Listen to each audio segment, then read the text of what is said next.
لما نبقى كده جعانين ما قداميش الا حل واحد بس. ايه بقى؟ فطيره كده تدخل القلب ما تدخلش المعده، بالظبط كده. هجيب بقى العجانه بتاعتي بما اني بقى جعانه يعني هلكانه يعني ما فيش بقى طاقه. بجيب العجانه يعني مش هاجن على ايدي، وطبعا براحتك عايزه تعجني على ايدك عجني.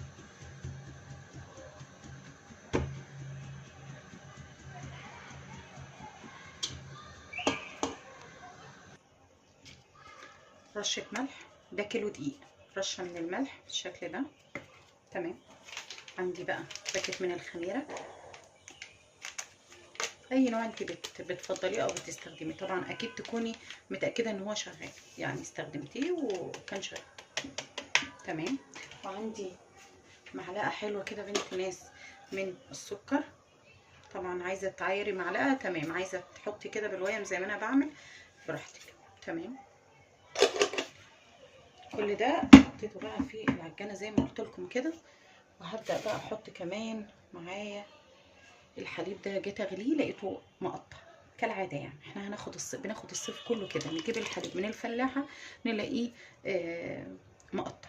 مش هحط ميه، انا هعجن بالحليب المقطع القاطع ده، وهلف العجين. عايزه احط له، هحط الكف بتاع العجين ده، بسم الله، اهدي يا حاج، واحط الفيشه، بسم الله ولا حول ولا قوه الا بالله. مش عارفه العجانه اوقات كده بيلمس.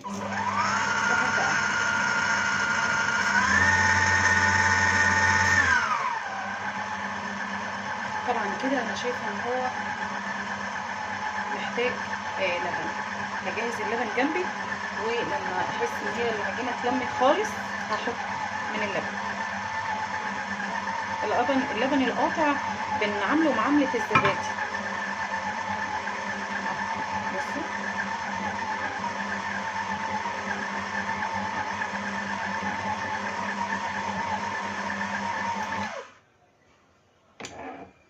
بسم الله. احط كمان حبه كده، احط البوله كامله وهلف بقى. ممكن تحطي بيضه كمان في اثناء العجين، مش عارفه اعمل ايه بس ايه السبب مش عارفه.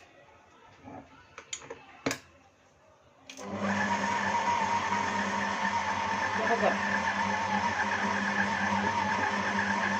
ان شاء الله العجينه تتلم وتبقى عايزه حاجه بسيطه من الميه بس.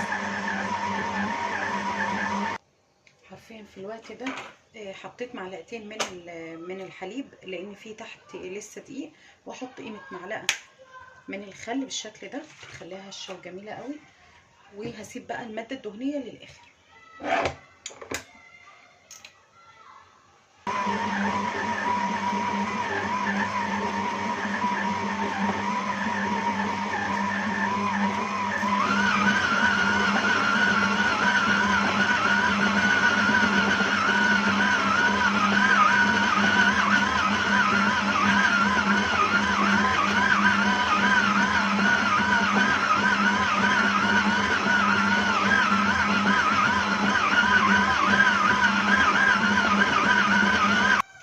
عندي الزيت بقى قيمه ربع كوبايه كده، وهلم العجين. بسم الله، ننزل كده العجين وهلمها بس كده، مش اكتر. الزيت كده يتشربها وخلاص، العجينه كده ظبطت. عندك زبده؟ طبعا الزبده احسن من الزيت مليون مره. العجينه اللهم بارك 7 دقايق 8 دقايق تسيبيها كده تاخد وتدي معاها. طبعا لو الخطاف يبقى احسن، بس مش عارفه غطس مني فيه. انا طبعا زي ما انتوا عارفين بعمل دايما على ايدي، يعني العجانه دي ما بتطلعش الا لما ابقى هلكانه، ولا ارفع ولا اقدر ارفع ايد ولا لا، يعني ببقى تعبانه قوي فعلا زي ما بنقول. فطبعا لو الخطاف بيبقى الخطاف احلى، يعني بمسحه كويس جدا وما اسيبش عليه العجينه. العجينه ملبن اهي، بسم الله لا حول ولا قوه الا بالله. بصوا ما بتلزقش وفي نفس الوقت طريه. بصوا دي احلى حاجه في العجين. ان انت تديها السوائل، ما تديلهاش الا بالتدريج، وتنزلي بالدقيق بالتدريج حسب ما تحطي، يا تحطي السوائل بالتدريج يا تحطي الدقيق بالتدريج. طبعا هسيبها مكانها في جنب ان هي تخمر. طبعا انا عندي ما شاء الله اللهم بارك المطبخ عباره عن نار، فانا هسيبها تخمر بالشكل ده. احط عليها وشها كيس عشان ما تعملش ما تنشفش، وايه نسيبها بقى تخمر كده. دي بقى يا بنات بطاطس مهروسه مسلوقه كده، مسوياها مع ايه بقى؟ مع اللحمه الجزار. هوريكم دلوقتي في حله الضغط كله بيتهرس مع بعضه كده، كله بيستوي مع بعضه، وبعد كده بمسك البطاطس اهرسها هرسه كويسه. ليه بقى؟ لاني عاملين اضراب عن اللحمه، ولادي عاملين اضراب عن اللحمه. وامسك بقى اللحمه، بصوا دايبه كده، افصصها كده، افصصها على قد ما اقدر. هي دايبه طبعا، انا مسوياها كويس قوي في الحله.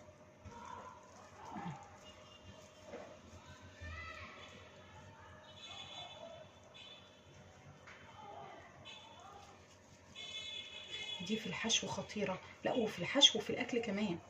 يعني حتى البطاطس لما يبقى عندك شويه شوربه وحطيتوهم كده في الحله، او سويتوهم فيها، تبقى خطيره. طبعا اي جلده او اي حاجه بشيلها. سخنه قوي.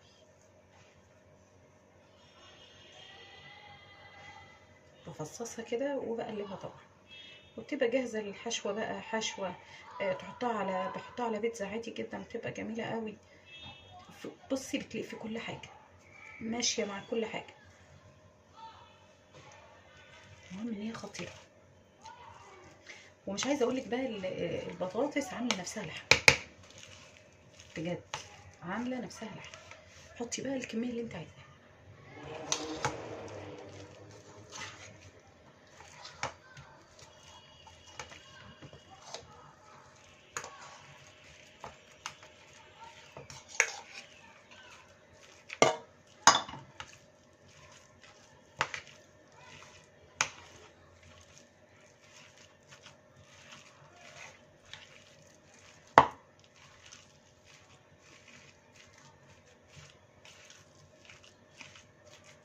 مفيش اجمل من كده. بسم الله.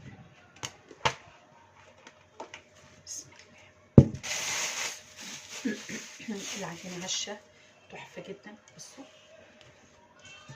تحفه، شايفين الجمال؟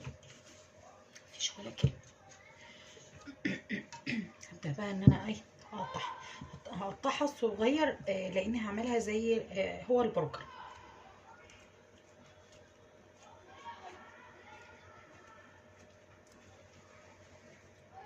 الشكل ده، ولا كبيره ولا صغيره، بحيث ان افردها وتاخد الحشوه واقفل عليها. برجر مقفول زي القرص كده، بس بنفخم في الموضوع في الحاجه شويه. بصي تقطيع سهل جدا، عشان بلاقي بنات الموضوع بيبقى بالنسبه لهم صعب. بصي بتنعميها كده بين ايديكي،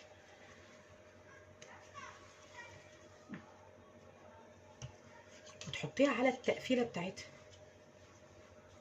العجينه حلوه قوي. بصي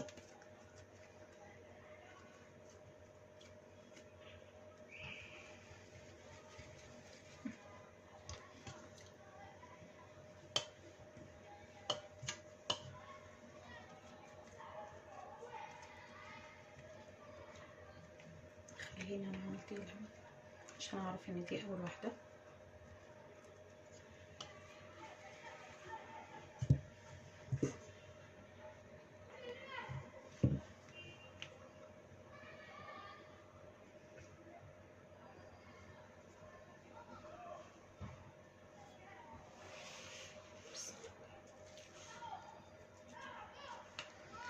حته جبنه، احط كمان حشوه.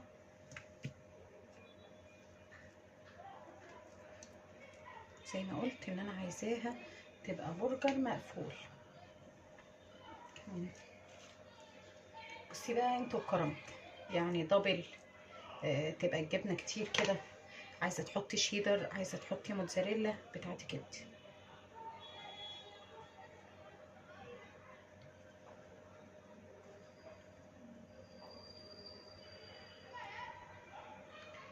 بالشكل ده.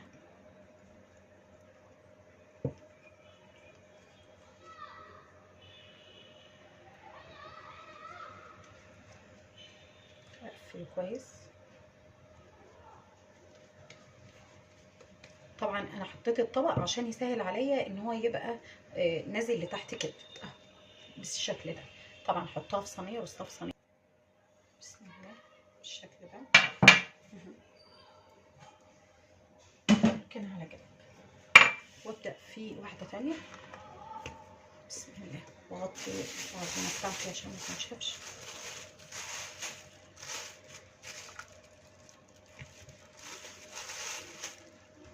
بسم الله. من غير فراده ومن غير اي حاجه. بصوا عجينه ملبن ملبن. وعلى فكره ما سبتهاش ارتاحت، ده انا دوبك قطعت وبدات اهو عجينه في ايدي لسه.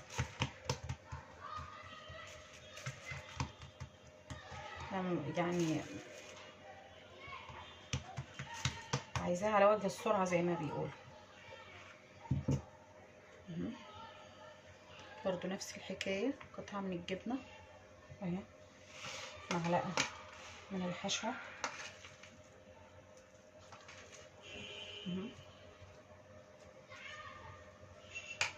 احط كمان حته من الجبنه، معلقه من الحشوه، واخر حته جبنه. حشوه البطاطس دي هتعجب ولادك قوي. واقفل التقفيله اهي.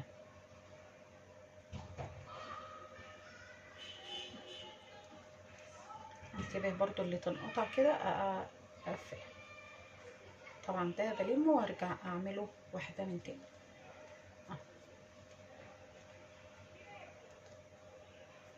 مفيش اسهل من كده. احطها جنب اختها، طبعا اسيب مسافه عشان هتخمر، واجيب اللي بعدها.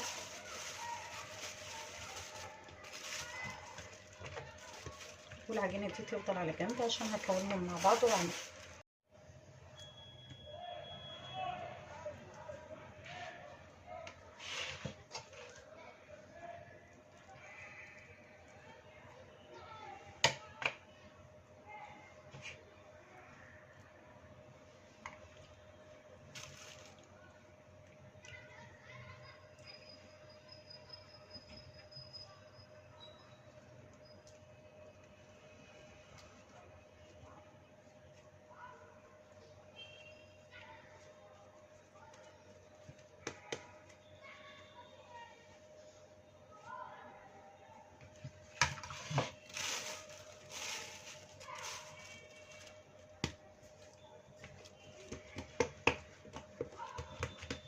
الخميره لما بتشتغل برضو ويرتاح بعد ما يتقرص تبقى حلوه. بصوا من غير نشابه ولا فريره ولا اي حاجه، ملبن ملبن. تعمليها كده. حته جبنه بنت ناس. طبعا عايزه تحطي موتزاريلا حطي، معلقه من الحشو، حته جبنه، معلقه من، على اساس ان هو يعني ايه برجر دبل دبل حشو. تمام. وهبدا اقفل بالشكل ده. والعجينه الزياده هقطعها. هتعملي بيها ايه؟ هعملها، هسويها اهي. في اجمل من كده؟ مفيش. انا ولعت الفرن. مش هعمل ببيض، هعمل بلبن بالشكل ده. فرشه باللبن وخلاص، من غير اي حاجه. عايزه تعملي بصفار بيضه تمام. انا بعمل ليه كده عشان هحط عليها سمسم، زي العيش الكايزر بتاع البرجر اللي بتحط عليه اللي بيبقى بسمسم ده. طبعا اختمرت كويس جدا. شغلت الفرن سخنته على 180 درجه. هحطها في الرف الاوسط تاخد بقى لون تاخد حوالي من 25 دقيقة ولا حاجة، وبتبقى استوت ولا قرب. متبصيش ان هي حجمها كبير، بس خلي بالك ان هي اللهم صل على سيدنا محمد، كل ده حشو، والحشو مستوي، يعني هي بس الطبقة الخارجية هي اللي عايزة معايا تستوي. بسم الله، لا حول ولا قوة الا بالله. نحط سمسم بقى كده، اللبن هيخليه يمسك طبعا.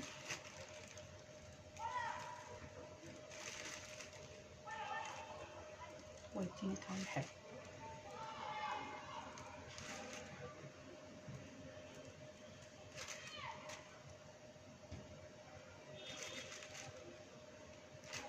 مفيش اروع ولا اجمل من الحاجه اللي تعمليها في البيت، بسيطه جدا وسهله. شايفين الجمال، شايفين الطعم. طبعا هرش رشه او ممكن حاجه من رشه من الزبده، بس انا مش هعمل زبده. انا هرش رشه من الميه كده. عندك بخاخه بخي، ما عندكيش اعملي زي ما انا بعمل كده بايدك كده، تمام، وغطي عليها بس. مفيش اسهل من كده ولا ابسط. بخه بسيطه كده، هي المفروض بخه بسيطه، بس انا برشش بايدي كده تبقى زي الفل. هغطيها وهوريها لكم بقى بعدين. بصي عشان تبقى طريه كده.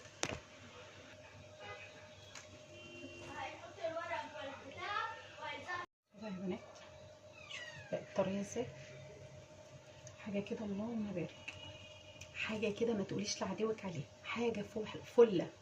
بصي عجينه ولا كلمه. بصوا الطعم بقى سايبهولكم باحساسكم ان هو هيبقى عامل ازاي. اللي انا عايزاكي تبقي متاكده منه ان هو هيبقى تحفه جدا. بسم الله ولا حول ولا قوه الا بالله. بصي جبنه مع الحشوه، بصي حاجه كده اللهم بارك. طبعا انا حاطه شيدر، لو انت عايزه تبقى اللي هي الجبنه بتسيح هتحطي موتزاريلا او تحطي اي حاجه كريميه. لكن انا بصي البطاطس عامله ازاي في قلب العيشه، والقطن والعيش بصي هش ازاي، حاجه كده اللهم بارك. مهم جربيه، هيعجبك قوي، هيعجب اولادك، هتحبوه.